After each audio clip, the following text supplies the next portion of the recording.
Good morning बच्चों, मैं BL Agarwal आज आपको इस लेक्चर में अकाउंटेंसी क्लास 11 का एक चैप्टर सिंगल एंट्री सिस्टम या आप बोल सकते हैं अकाउंटिंग फ्रॉम इनकम्प्लीट रिकॉर्ड को डिस्कस करके समझाने का कोशिश करूँगा। ठीक है, ये रख दिया आपके सामने एक प्रॉब्लम। रघु जो था अपना बुक सिंगल एंट्री पे मेंटेन करता था। उसका financial position 31 March 18 that is last year, stock assets, cash assets, bank asset, bills receivable assets, debtor assets, furniture assets, total है 470। लायबिलिटी में बिल्स पेबल, क्रेडिटर, ये है जो कैपिटल, ये दिस इज ओपनिंग कैपिटल। हमको क्लोजिंग कैपिटल चाहिए। देखिए यहाँ 6 मंथ का सम है। 6 मंथ एंडेड 30 सितंबर को उसका पोजीशन था। कैश पोजीशन इम्प्रूव्ड हुआ 10,000। ये जो कैश 20,000 है, 10,000 बढ़ जाएगा 30 होगा। अब बैंक बैलेंस बोला है 50,000, तो बैंक बैलेंस 50,000 होगा न। यहाँ इम्प्रूव्ड या रिड्यूस कुछ नहीं बोला है, तो बैंक बैलेंस का क्लोजिंग बैलेंस फाइनल बैलेंस 50,000 होगा। यहाँ देखिए स्टॉक डिक्रीज टू, स्टॉक हो जाएगा आपका 130 और डेटर को 20,000 कम कर देंगे। डेटर 1,20 है, 20,000 कम हो जाएगा 1 लाख हो जाएगा। क्रेडिटर जैसे था वैसे है। 1 अप्रैल का जो क्रेडिटर है दैट इज 1,20 है, तो 1,20 ही रहेगा। कोई बिल्स पेबल नहीं होगा। There was no bills payable, ये बिल्स पेबल कैंसिल, खत्म हो जाएगा। फर्नीचर का बैलेंस 35,000 माना जाएगा। फर्नीचर देखिए 60,000 का है, 35 माना जाएगा, कम हो गया। 25,000 जो कम हुआ है उसको 20,000 में बेचा है, तो 60 में से 25 का बेच देंगे, 35 बच जाएगा। बोला है there was no change, bills receivable जैसे है वैसे रहेगा। बिल्स रिसीवेबल 70 था, 70 रहेगा। फर्नीचर साल के लास्ट में बेचा गया था। डिसाइड किया है कि depreciation 10% original cost, 10% per annum, 6 महीना का डेप्रिसिएशन निकालेंगे। बोला है प्रॉफिट लॉस निकालिए और फाइनल स्टेटमेंट ऑफ अफेयर्स बनाइए। ठीक है, चलिए देखते हैं कैसे सोल्व होगा। सबसे पहले वर्किंग कर देते हैं। स्टेटमेंट ऑफ अफेयर्स 30 सितंबर का बना देते हैं। बोला था कैश 10,000 बढ़ जाएगा, तो कैश 20,000 था, 10 बढ़ा दिए, 30 कर दिए। बैंक बैलेंस 50 था, 50 ही रहेगा। बैंक बैलेंस वाज 50 का 50 रख दिया। स्टॉक 130 डिक्रीज होके 130 हो गया। Stock decrease to 1,30,000। डेटर 20,000 से कम होगा, 1,20 था, 1 लाख हो जाएगा। डेटर 1 लाख। अच्छा, फर्नीचर 35 बोला हुआ है।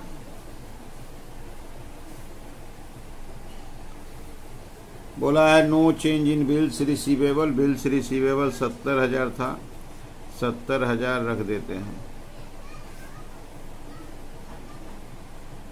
क्रेडिटर जितना था उतना ही रहेगा, दैट इज 1,20,000।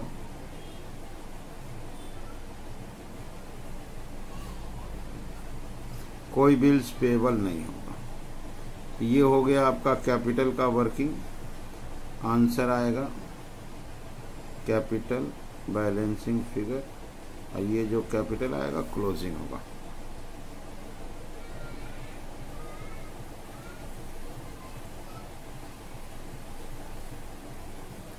टोटल हुआ 415 295। ओके, वर्किंग कर देते हैं। Depreciation on furniture. फर्नीचर बेचने के बाद 35,000 का हो गया। 10% डेप्रिसिएशन 6 महीना का 1750। ठीक है, और कोई वर्किंग का जरूरत नहीं है। अब चलिए चलते हैं आंसर की तरफ। ये रख दिया आपके सामने statement of profit and loss. ठीक है, 6 मंथ का सम है। सबसे पहले क्लोजिंग कैपिटल चाहिए। ड्राइंग दिया नहीं है, तो क्लोजिंग कैपिटल आया था 295,000। इसमें से ओपनिंग कैपिटल माइनस कर देंगे। ओपनिंग कैपिटल आपका था 3,40,000, तो 45,000 हो गया।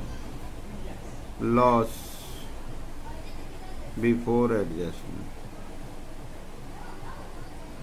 एडजस्टमेंट के रूप में ओनली डेप्रिसिएशन है 10% और कोई एडजस्टमेंट नहीं है तो लॉस को बढ़ा देगा।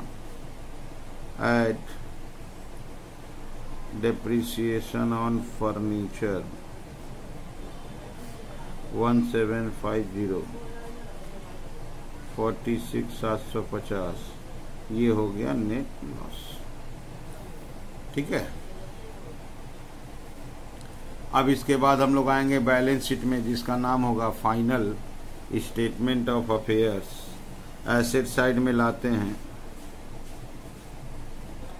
Furniture 35,000 minus depreciation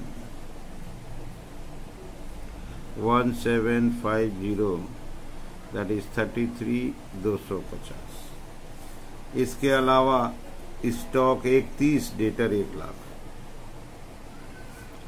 stock 1,30,000, debtor 1,00,000,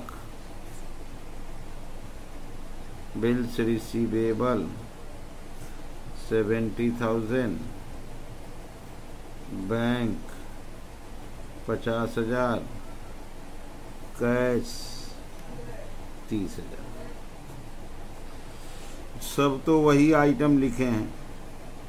ये हो जाएगा आपका 4,13,250। लायबिलिटी साइड में कैपिटल,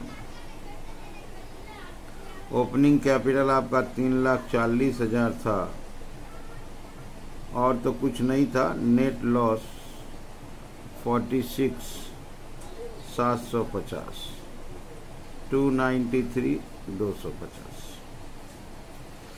इसके अलावा आपका क्रेडिटर्स 1,20,000, ये हो गया 250,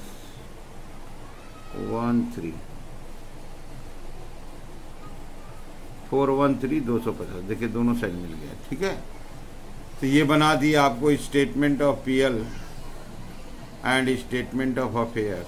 ठीक है, सबसे पहले आप लोग वीडियो को पॉज कीजिए, क्वेश्चन को लिखिए, मेरे साथ साथ सोल्व कीजिए, देखिए आपको 100% समझ में आ जाएगा। ठीक है, ओके, थैंक यू, बाय।